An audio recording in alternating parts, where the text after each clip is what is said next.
नमस्कार, स्वागत है आप सभी का आपके अपने YouTube channel Delhi D school पर। और आज कक्षा 8वीं के लिए कार्यपत्रक संख्या 34 हिंदी विषय के लिए शिक्षा निदेशालय राष्ट्रीय राजधानी क्षेत्र दिल्ली के द्वारा भेजा गया है। और चलिए आज इसमें जो पाठ है वो है जहाँ पहिया है नामक पाठ से लिया गया है। इससे संबंधित 2 कार्यपत्रक और आ चुके हैं पहले ही, और हम पढ़ चुके हैं कि यह जहाँ पहिया है पाठ इसमें कौन सी कहानी है और किससे संबंधित है। यहाँ पर एक आंदोलन की बात की गई है, और आंदोलन है साइकिल चलाने का, यानी कि महिलाओं ने जो चलाया था अभियान अपनी आज़ादी के लिए, अपने स्वावलंबन के लिए, कि ताकि वे अपना कार्य स्वयं कर सके और एक आज़ादी सी महसूस कर सके। तो वह आंदोलन है साइकिल का। तो चलिए आज इसको आगे पढ़ते हैं और समझते हैं, देखते हैं इसमें क्या है। लेकिन हाँ, इस वीडियो को में बने रहें अंत तक और अपने सभी मित्रों तक इसे शेयर ज़रूर करें। जो अभी तक इस चैनल को सब्सक्राइब नहीं किए हैं वे इस चैनल को सब्सक्राइब ज़रूर कर लें। तो चलिए आगे बढ़ते हैं। जहाँ पहिया है इसे पढ़ते हैं कि साइकिल प्रशिक्षण शिविर देखना एक असाधारण अनुभव है। किला कुरुची गांव में सभी साइकिल चलाने वाली महिलाएं रविवार को इकट्ठी हुई थी। साइकिल चलाने के आंदोलन के समर्थन में ऐसे आवेग देखकर कोई भी हैरान हुए बिना नहीं रह सकता। उन्हें इसे सीखना ही है। किसे? साइकिल चलाने को। साइकिल से उन्हें पुरुषों द्वारा थोपे गए दायरे के अंदर रोज़मर्रा की घिसी पिटी चर्चा से बाहर निकलने का रास्ता दिखाया किसने? साइकिल ने।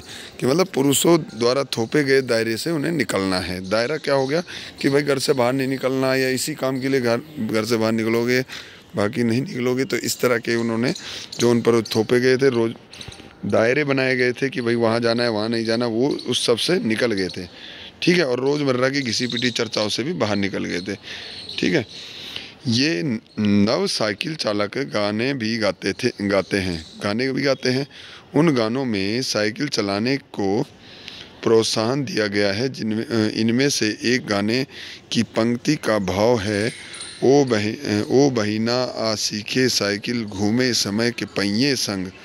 ये गाने की पंक्तियां हैं। इस गाने को वे गाती थी साइकिल चलाते हुए। जिन्हें साइकिल चलाने का प्रशिक्षण मिल चुका है उनमें से बहुत बड़ी संख्या में साइकिल सीख चुकी महिलाएं अभी नई साइकिल सीखने वाली महिलाओं को भरपूर सहयोग देती हैं। उनमें यहाँ न केवल सीखने सिखाने की इच्छा दिखाई देती है, बल्कि उनके बीच यह उत्साह भी दिखाई देता है कि सभी महिलाओं को साइकिल चलाना सीखना चाहिए। 1992 में अंतर्राष्ट्रीय महिला दिवस के बाद अब यह जिला कभी भी पहले जैसा नहीं हो सकता। हैंडल पर झंडियाँ लगाए, घंटियाँ बजाते हुए साइकिल पर सवार 1500 महिलाओं ने पुडुकोट्टई में तूफान ला दिया। महिलाओं की साइकिल चलाने की इस तैयारी ने, कितनी महिलाएं थी भाई? 1500 से अधिक थी, 1500 से अधिक महिलाएं थी। ठीक है। तो उन्होंने क्या करा, वहाँ पे तूफान ला दिया, बोला पुडुकोट्टई ज़िले में। ठीक है। साइकिल चलाने की इस तैयारी से यहाँ रहने वालों को हक्का बक्का कर दिया। इन सारे मामलों पर पुरुषों की क्या राय थी? अब पुरुषों की क्या राय थी? इसके पक्ष में आर साइकिल के मालिक को तो रहना ही था। इस अकेले डीलर ने यहाँ लेडीज साइकिल की बिक्री में साल भर के अंदर काफ़ी वृद्धि हुई। माना जा सकता है कि इस आंकड़े को 2 कारणों से कम करके आंका गया।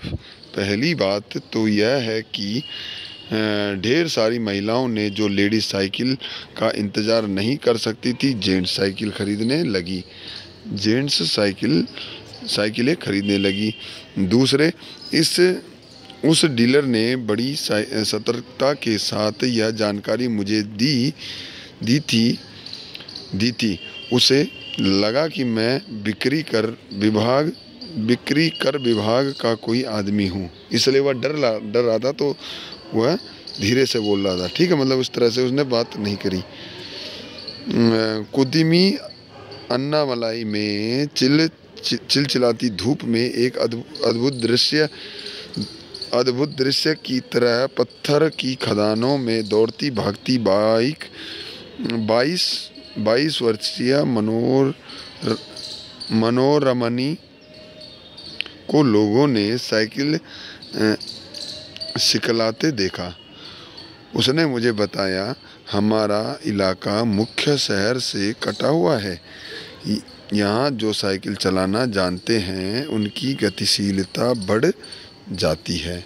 उसने काम करने वाली एक महिला ने कहा। अब इसमें शब्दार्थ हम देखते हैं कि प्रशिक्षण शिविर का मतलब क्या होता है। सीखने के लिए जो कैंप लगाया जाता है उसे प्रशिक्षण शिविर कहा जाता है। आवेग का मतलब है जोश। रोज़मर्रा का अर्थ है दिन प्रतिदिन। हक्का बक्का का मतलब चकित। हक्का बक्का का मतलब होता है चकित हो जाना। उसके बाद है वृद्धि का मतलब ज़्यादा। अधिकांश उसमें प्रश्न है कि साइकिल प्रशिक्षण शिविर में क्या क्या होता था। तो साइकिल चलानी सिखाई जाती थी, महिलाएं इकट्ठी होती थी, है ना, इस तरह से होता था। जिन महिलाओं को साइकिल चलाने का प्रशिक्षण मिल चुका होता था वे महिलाएं क्या करती थी, जिनको मिल चुका होता था वे बाकी महिलाओं को प्रशिक्षण देती थी, सिखाती थी, सहयोग करती थी।